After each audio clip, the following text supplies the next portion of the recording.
The PS5 has sold over 10 million units worldwide.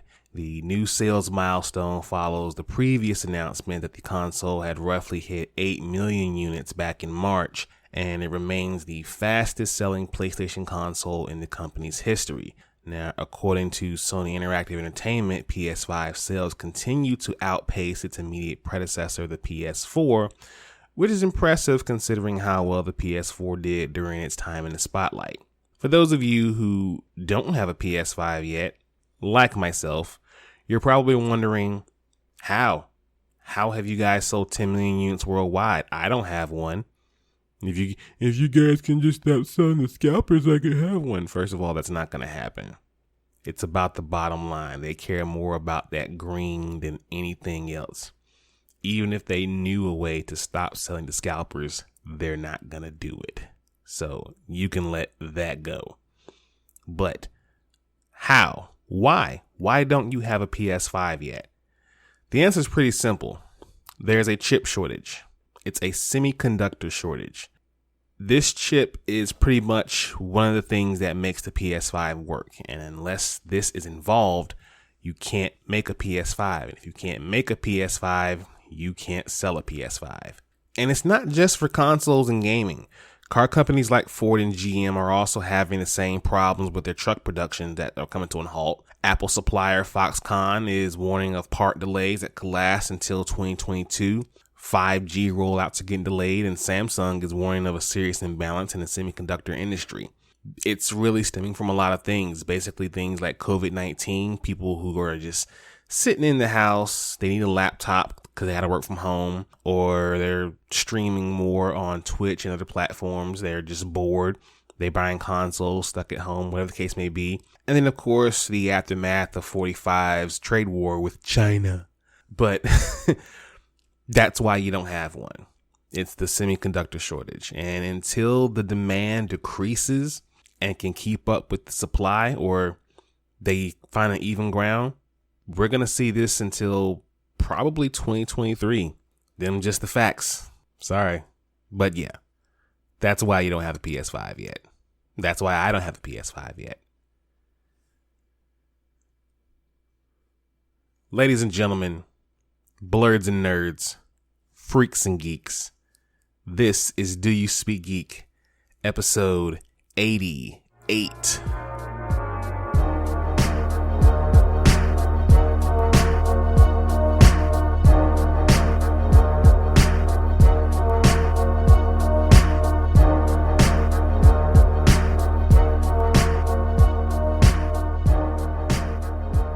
Welcome everyone, this is Do You Speak Geek. I am your host, Nix. Thanks to everyone who has been listening to the previous episodes and all episodes thus far. And big shout out to all the new subscribers and new followers. Welcome to Do You Speak Geek. This is the podcast where you get all the latest and greatest in the geek realm as far as news and reviews. Shout out to Spreaker, the home team. You're probably listening on Spreaker right now, but if not, we are everywhere. So wherever you get your podcasts, listen to Do You Speak Geek, and go ahead and hit that subscribe while you're there. DoYouSpeakGeek.com, the central hub for everything DYSG. We have blogs, we have new merch. My wife would say, psst, psst, plug the merch. So yeah, be sure to hit the DoYouSpeakGeek.com, save it as a favorite on your desktop, and keep rocking with us. Follow us on social media, Facebook at DYSGFB, Twitter at DYSG_tweets, and Instagram at Do You Speak Geek. YouTube is the only place where you can find the Donna and Daddy Show. Please be sure to subscribe, like, Hulk, smash that bell for all notifications, and leave your comments. We want to know what you guys think. We got 2 new videos on YouTube, so go check those out when you get an opportunity, and also hit up that Instagram so you can re-watch the DYSG Live between myself and Mr. Manuel Carmona. That's my guy, mi hermano. So please check that out. You guys get an opportunity to. Got a lot of reviews and one big story this week. So people, let's do what we do about this time. Let's speak geek. Suit up. I wanna be the very best. Talk nerdy to me.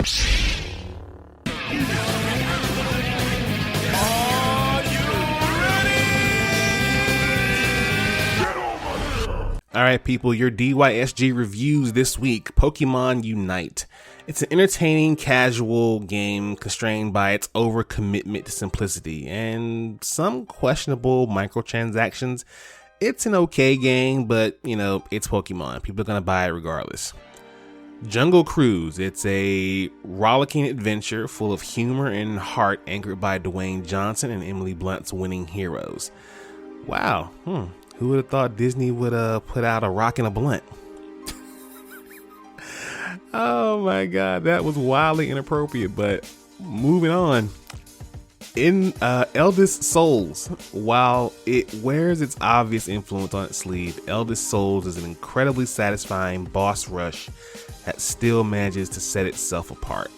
Dope game, check that out when you get an opportunity to. The Suicide Squad, gut-wrenching, gut-busting wild ride, and DC's best film in years. Not even gonna argue with that. The Green Knight. Dev Patel and Alicia Vikander deliver a dizzying, hot, and heady spin on Arthurian legend. If anything that's involving around, Knights of the Round and Camelot and anything that's kind of like that or that in general, I'm in anyway. Definitely enjoy this. Samurai Warriors 5. It won't shock anyone who's played one of Omega Force's Warrior games before, but it does present a great new style and enough over-the-top action to keep you coming back for replay value. So, if you want to play that one, you won't waste your time. The Forgotten City does a fabulous job exploring interesting moral quandaries through excellently written dialogue and characters. Beautiful game and even more beautiful story. Please check that one out. And finally, we have Batman: The Long Halloween Part 2. It expertly adapts the captivating comics, has a twist, and it gives a well-deserved spotlight to Harvey Dent. Check that one out. If you haven't checked out Part 1, go check out Part 1 now, and then await Part 2 when it releases soon. Now, the big story this week, and this is over 9,000 big. ScarJo and maybe even Emma Stone are suing Disney over breach of contract. Now, Scarlett Johansson is suing Disney over a Black Widow contract breach after the movie was released after release day and date on Disney Plus. This is despite Johansson's contract reportedly assuring her that the movie will be released exclusively in theaters. This news comes by way of the Wall Street Journal, which reports a large part of Johansson's salary was based on the movie's box office performance in theaters. Because the movie was released to Disney Plus, sources familiar with the lawsuit say the move to streaming services cost Johansson more than $50 million. Johansson's complaint states that the representatives attempted to renegotiate her contract for Black Widow after learning that the movie would be released as a premiere access movie on Disney Plus the same day it hit theaters. The suit claims that Disney and Marvel were unresponsive to these discussions, according to the Wall Street Journal. Even before the pandemic, Johansson was reportedly already worried the movie would be released as a premiere access title, and the actor sought assurances that the movie would have a traditional theatrical release. As we all know, that did not happen. But some people are saying that she's being a little insensitive to the pandemic and that, it's $50 million. She shouldn't worry about that. But come on now. If someone owed you $50 and they didn't hand it to you, you'd be ready to stab them or whatever the case may be. But, when money is owed to you, it's owed to you regardless of how much it is or your status or star power. So I completely co-sign with ScarJo for doing this. Absolutely.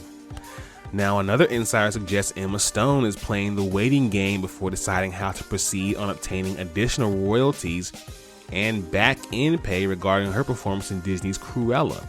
Stone's path is nearly identical to Johansson's, as both are reportedly due a significant portion of the pay from the back-end box office receipts once the respective films debuted.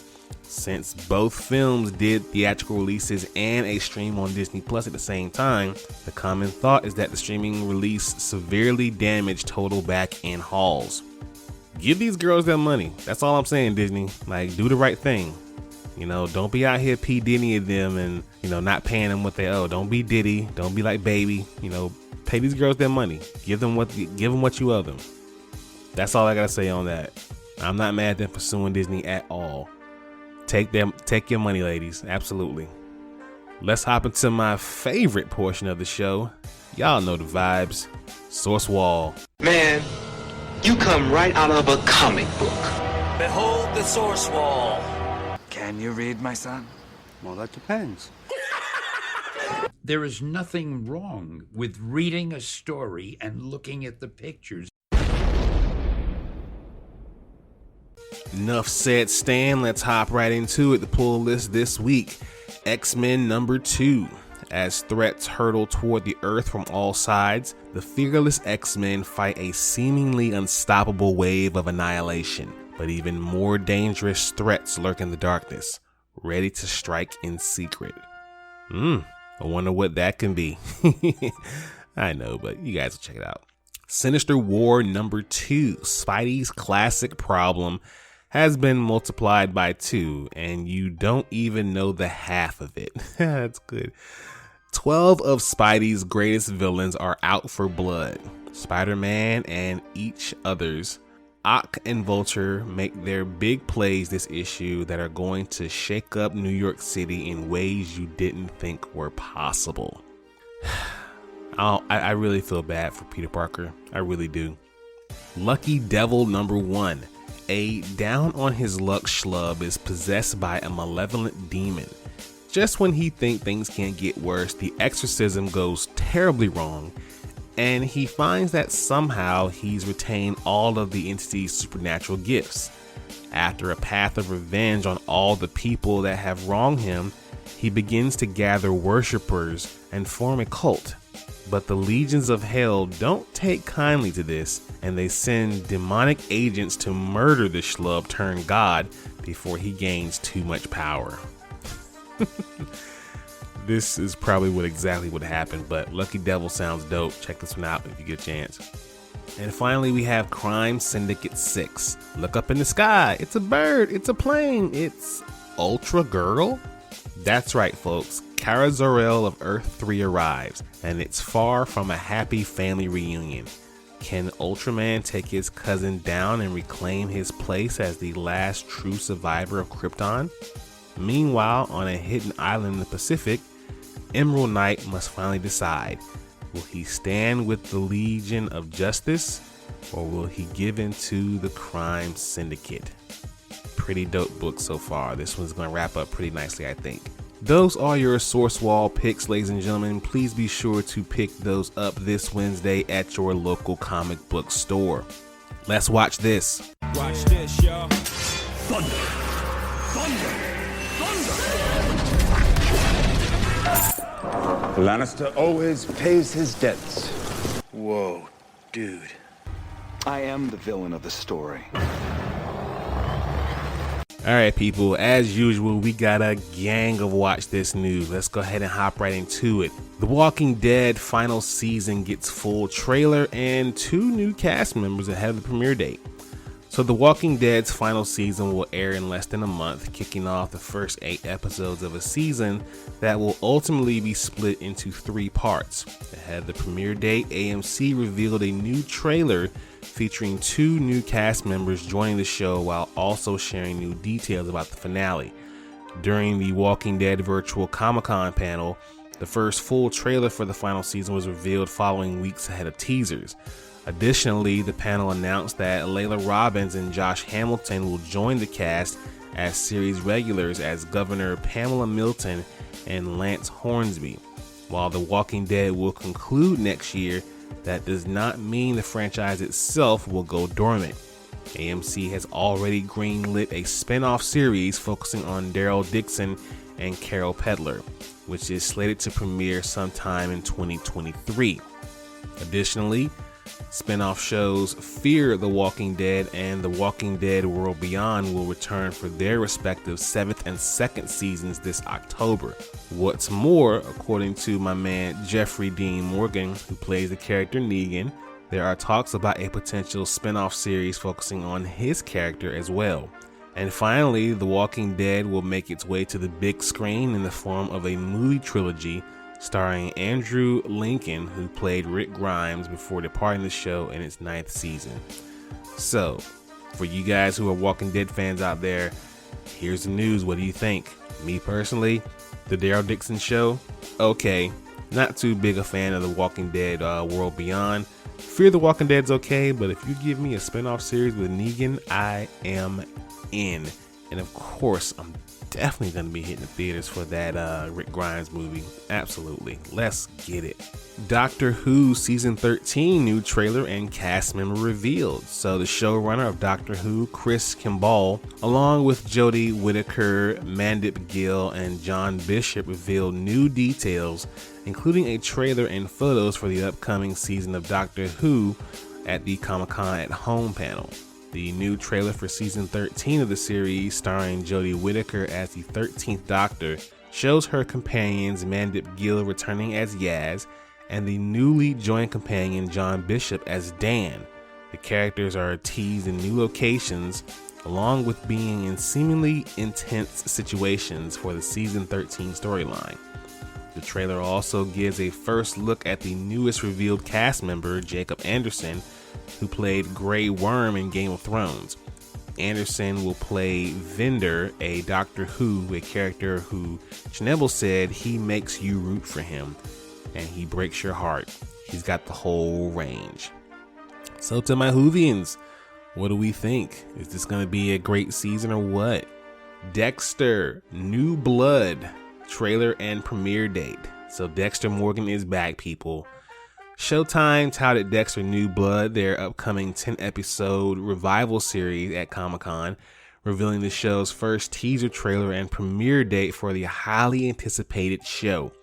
Dexter returns to Showtime on November 7th at 9 p.m. EST.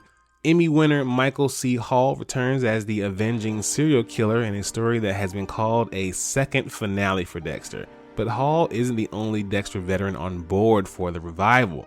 Clyde Phillips, who saw the show original series' first 4 seasons, serves as the showrunner of the revival, while Jennifer Carpenter and John Lithgow each reprise their deceased characters, Deb Morgan and Arthur Mitchell, aka the Trinity Killer, respectively. Phillips acknowledged that there will be some returning cast members who will make some people's brains explode. I know a lot of people out there who absolutely are hype as hell for Dexter. I kind of wish I was one of them, but Dexter does look amazing. I've never watched an episode in my life, but maybe I can catch up in time for this to premiere. It said November, it's August, I got time. Maybe I'll do it. A live action Pokemon series is being developed at Netflix.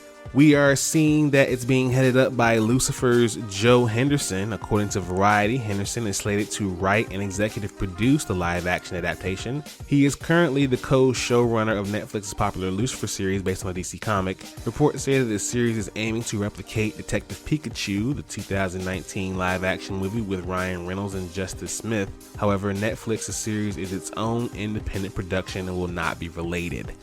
I mean, if they use some of those same CGI graphics and cinematography, this show's gonna slap. Like, absolutely, this show's gonna be so dope. And I, for one, I can't wait to see the many different Pokemon in live action adaptations. This is gonna be fire. I cannot wait. Sweet Tooth officially renewed for season 2. This makes my wife and Dono very happy. The fantasy series based on DC Comics has now been renewed for season 2. The official Twitter account teased an announcement earlier this week after sharing a series of tweets from fans that had received surprise parcels in the post, instructing them to unwrap the boxes on July 29th. The lucky recipients of those mystery packages took to social media on Thursday to reveal the content of the box that had just been advised one of those fans, and also showrunner, who was Mr. Robert Downey Jr. So yeah, fans of Sweet Tooth, you got a second season officially now. Let's do it. Okay, this one makes my head hurt a little bit. So J.K. Simmons is set to return as James Gordon for the Batgirl movie. He is reportedly in talks to reprise his role as James Gordon. The Hollywood Reporter says the Oscar winner is already in talks with Warner Brothers as the studio is looking to beef up production for a 2022 HBO Max release of Batgirl. Simmons previously played Gordon in the Justice League movie, a DCU movie. If he returns, Simmons will play the head of Gotham PD as well as the father of Barbara Gordon, aka Batgirl. Of course, in The Heights star, Leslie Grace has been cast to take on the role of Batgirl. I mean, people, like, it just... So this is definitely a token casting.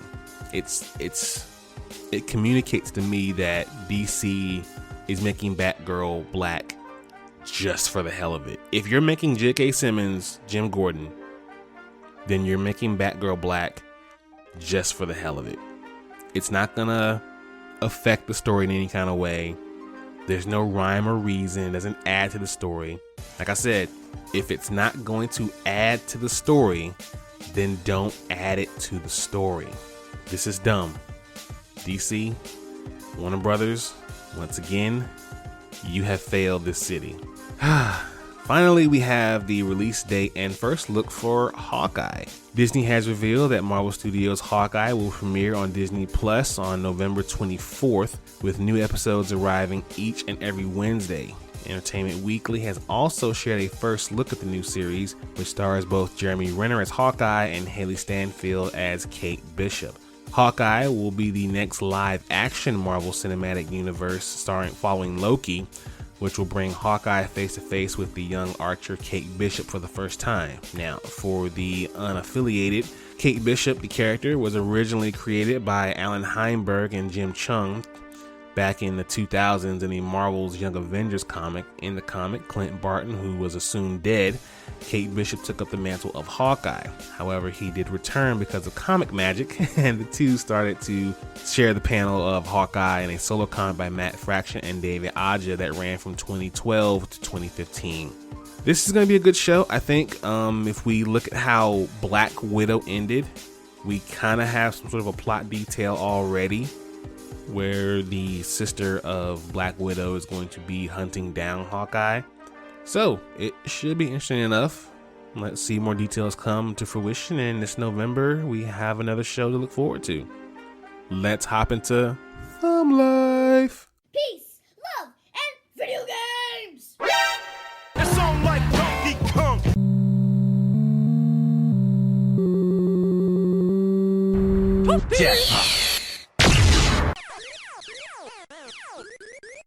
That man is playing Galaga.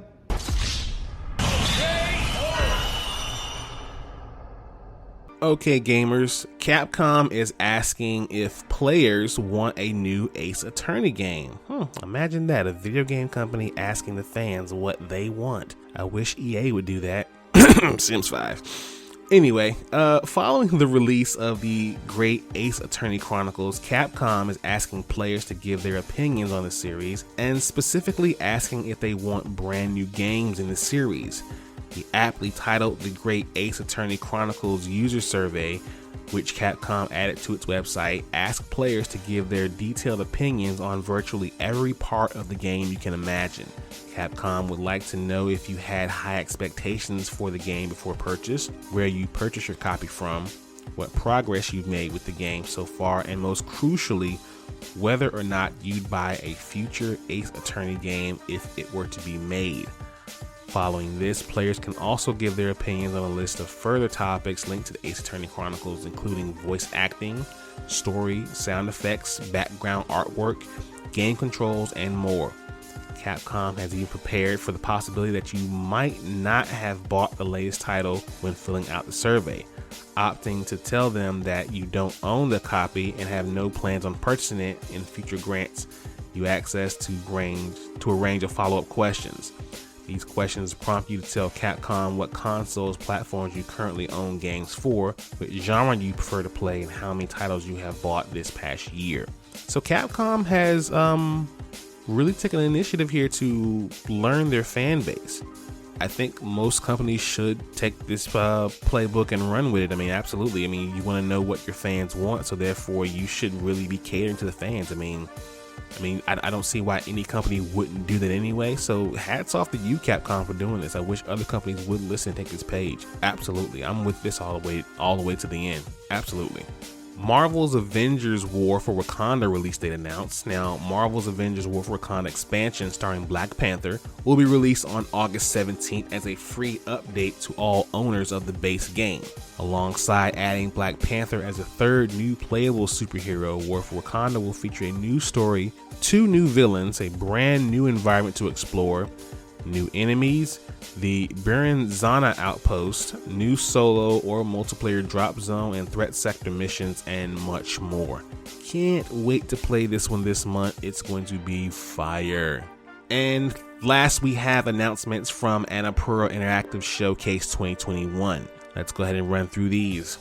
The Artful Escape, a musical story game about the nephew of a folk music legend comes to terms with who he is, was first announced way back in 2017. We saw a brand new trailer for the game, last bestowing a release date, which is going to be September 9th for Xbox, yes, Game Pass, and Steam. Neon White got a new gameplay trailer showcasing its fast-paced movement and choice-based gameplay that has you discarding weapons to gain access to powerful transversal abilities. Neon White is coming to Nintendo Switch and PC this winter. Solar Ash got a brand new trailer showing off more of its smooth parkour, colorful world, and the strange creatures that inhabit it. Best of all, we finally have a release date, October 26, 2021 for PS4, PS5, and PC. And the Annapurna Showcase dropped a rapid-fire reel of platform releases. The Pathless is coming to Steam on November 16th. What Remains of Edith Finch is headed to iOS on August 16th. I Am Dead arrives on PS5, PS4, and Xbox on August 9th. And Telling Lies and Gregoria are both headed to Xbox Game Passes very soon. Alright, you nerds, let's mark out. So what you gonna do?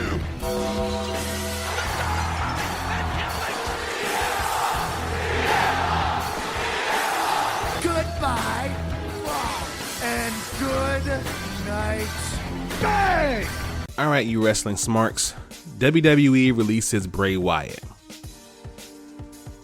That's it. Ain't no punchline to that. That's the tweet. WWE released Bray Wyatt. WWE announced yesterday morning that they released Bray Wyatt from the company, and along with the announcement came the standard caption of WWE has come to terms to release Bray Wyatt. We wish him the best in all his future endeavors. While the WWE has released a number of talents over its roster the past few months, Wyatt's name being in the mix is truly shocking, as he's been one of the company's most high-profile stars over the past 2 years with his reinvented Fiend character, which also launched the most recent version of Alexa Bliss. I mean, first of all, go check out my latest Okay Real Quick on YouTube for my true thoughts on this. But when you have this man's entire gimmick and you give it to someone else, and it just sucks for him. It just sucks. But I wish him the best in whatever he does next. AEW. In other news, Batman Unburied. Black Panther's Winston Duke to play Bruce Wayne in a podcast series. So, Spotify, Warner Brothers, and DC have announced that Black Panther's Winston Duke will be playing Bruce Wayne in the upcoming Batman Unburied scripted podcast alongside Harry Potter's Jason Isaacs as Alfred.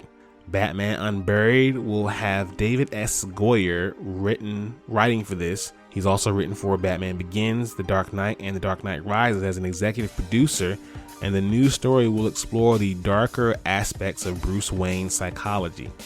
Batman Unburied will debut exclusively on Spotify, but no further details on release dates or episode counts have been detailed as of this story breaking. The writers team will include Supergirl's Eric Carcasano, the House of Haunting Hill's Rebecca Kingle, Saladin Ahmed, and Graham Westerson. I'm not too mad at the choice of voicing, but at the same time, it's kind of like, why? Why? I mean, if it was me, I definitely would have reached out to Kevin Conroy before anybody else. But Kevin Conroy is a god, a goat, and he may be tired of doing it. Who knows? But I don't know. Maybe some more tokenism going on here. I don't know. But that's just me. Anyways, That's the show, guys. Thanks for listening.